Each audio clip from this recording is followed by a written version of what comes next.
Ça marche. Merci. Bonjour à tous. Donc moi je vais vous parler de l'origine du monde.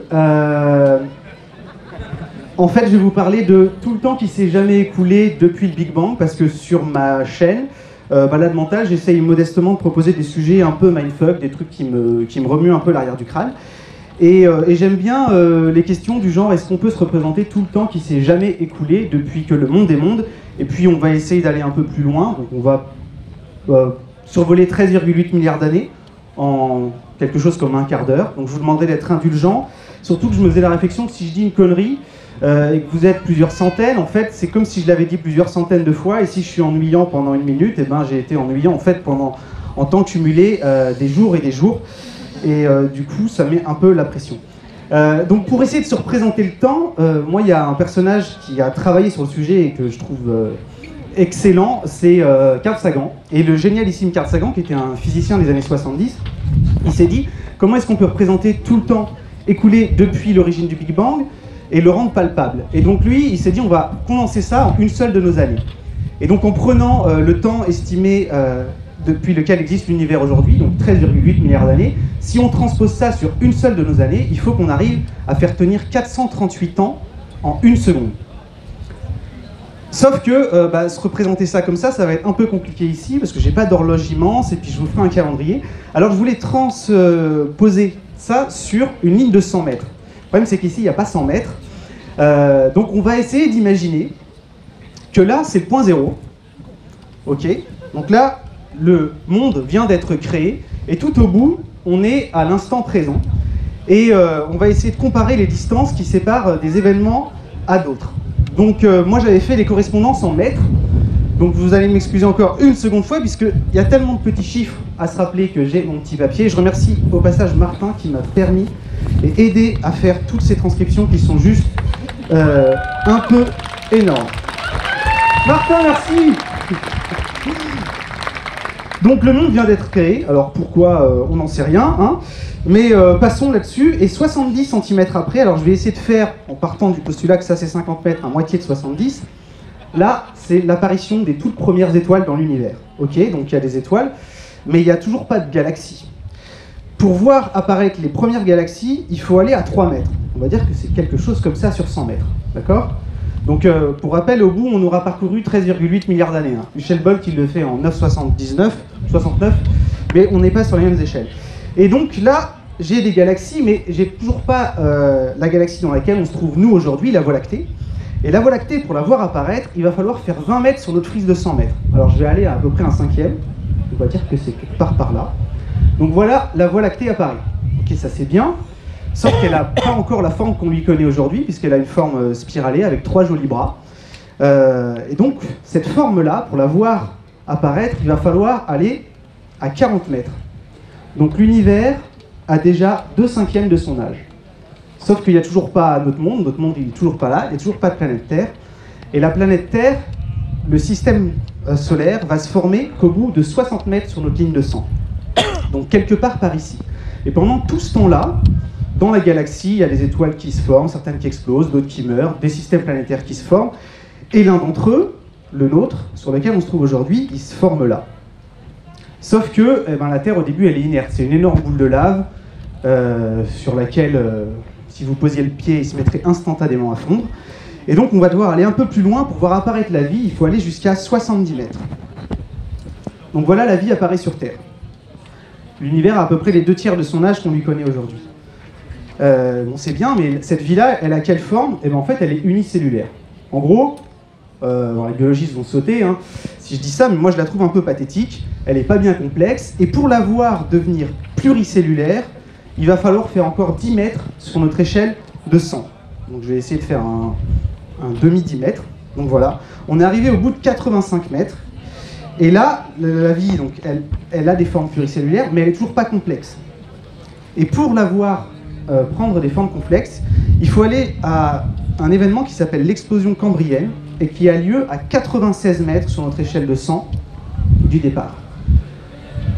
Donc là a lieu l'explosion cambrienne. À ce moment-là, en fait, toutes les formes de vie complexes qu'on connaît aujourd'hui vont apparaître en l'espace, sur notre échelle de 100 toujours, 50 cm. Donc les arthropodes, suivi un petit peu plus loin par les insectes, les poissons, les premiers vertébrés. Vous allez avoir les amphibiens, les reptiles, tout ça. Et ce qui est très intéressant, je trouve, c'est que si... Donc je suis ici, donc les formes de vie complexes sont apparues. Entre là et l'apparition des premières formes de vie, aucune de ces formes n'est sur les continents. Alors que, bien que les dispositions des continents soient différentes d'aujourd'hui, ils sont tous vides. Il n'y a même pas une plante qui pousse dessus. Toute la vie se cantonne à l'eau. Et en l'espace de 50 cm, donc toujours sur ma frise de sang, vous allez avoir les premiers arbres primitifs qui vont conquérir la Pangée et les protocontinents. Et là, on est à précisément 96,6 mètres, donc vous pouvez, 60 cm, pardon, vous pouvez le constater. Et je vais aller un petit peu plus loin. On va donc, à ce moment-là, quelque part par là, disons, le règne sans partage des dinosaures commence sur la Terre. Il va durer 165 millions d'années, et à notre échelle, ça correspond à peine à 1,20 m. Alors je me suis un peu planté, mais on pourrait allonger un enfant là-dessus. Ça, c'est le règne des dinosaures, et il va s'arrêter pathétiquement, et pour notre plus grand plaisir, quand un astéroïde va leur tomber sur le coin du crâne, ou plus précisément au milieu du golfe du Mexique, et le tout conjugué avec un volcanisme ultra intense, va faire qu'ils vont disparaître, et que les mammifères qui à l'époque existaient déjà, mais se cantonnaient à vivre, ils étaient essentiellement nocturnes, ils étaient tout petits, ils se faisaient discrets, ils vont prendre les places laissées dans les écosystèmes par les dinosaures.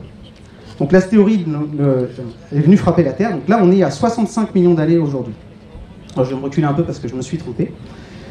À 35 cm de la ligne d'arrivée, donc là on reprend ma frise de 100 mètres, vous avez l'apparition d'écrans singes. À 5 cm, vous avez l'apparition des premiers hominidés. Et il faut aller à 3 mm, alors franchement on peut faire plus en plus, hein. On va essayer de le faire bien, pour voir les premiers hominidés domestiquer le feu. Et 1/4 de millimètre pour qu'on trouve les premières peintures rupestres. Et l'agriculture et l'écriture sont inventées à une distance équivalente à celle de l'épaisseur d'un cheveu de notre point d'arrivée. Donc la mention de l'écriture, c'est le début de l'histoire. Donc en fait, ça veut dire que tous les noms de rois et de reines, tout ce dont on va parler pratiquement pendant ce week-end ici, ça tient dans l'épaisseur d'un cheveu. Tous les gens dont vous avez entendu prononcer les noms, tous les livres que vous avez lus, tous les tableaux que vous avez admirés, toutes les symphonies, elles ont toutes été composées à cet endroit-là. Et là, on arrive au temps présent, donc bienvenue aujourd'hui.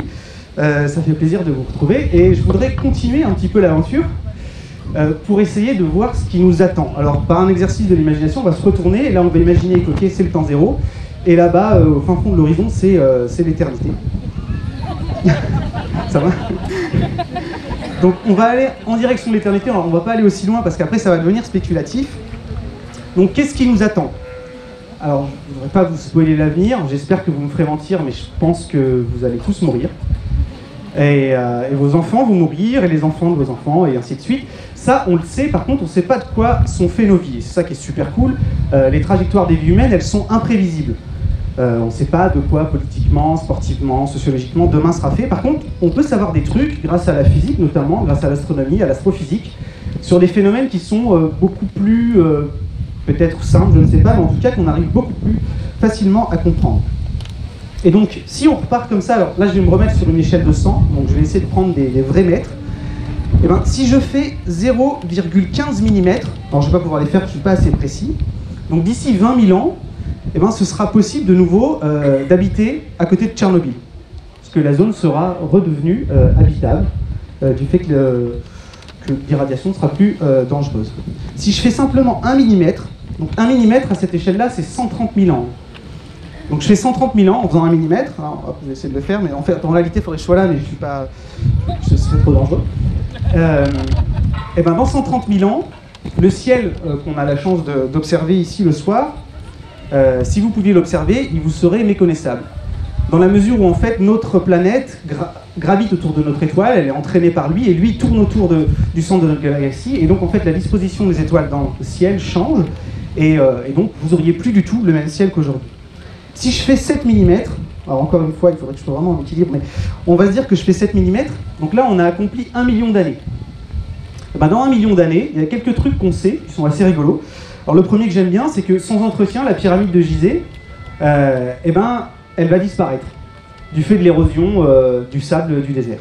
Et au même moment, alors je sais pas si c'est une coïncidence entre la pyramide et la Lune, mais les premiers pas, les premières traces de pas des hommes dans l'espace auront fini par disparaître. Alors bien qu'il n'y ait pas de vent, il y a un phénomène qui s'appelle l'érosion spatiale dans le vide.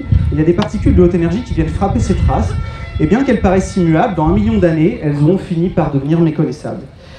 Et au même moment, alors quelque part au même moment, c'est un phénomène que j'aimerais vraiment avoir la chance de pouvoir contempler, il y a une étoile qui s'appelle Bételgeuse. Alors, vous pouvez la repérer dans le ciel, je ne sais pas trop où elle est, je sais que c'est la 9e plus lumineuse du ciel. Et cette étoile-là, c'est une supergéante rouge, et on estime que d'ici 1 million d'années, elle va se transformer en supernova, donc elle va imploser sur elle-même, elle va libérer une quantité d'énergie phénoménale, elle sera tellement lumineuse qu'on pourra la voir pendant quelques jours, en plein jour, et la nuit, elle sera aussi lumineuse que la pleine lune. Donc vous aurez pendant un temps un deuxième petit soleil. Si je fais maintenant 1m80, donc c'est comme si j'avais fait 250 millions d'années.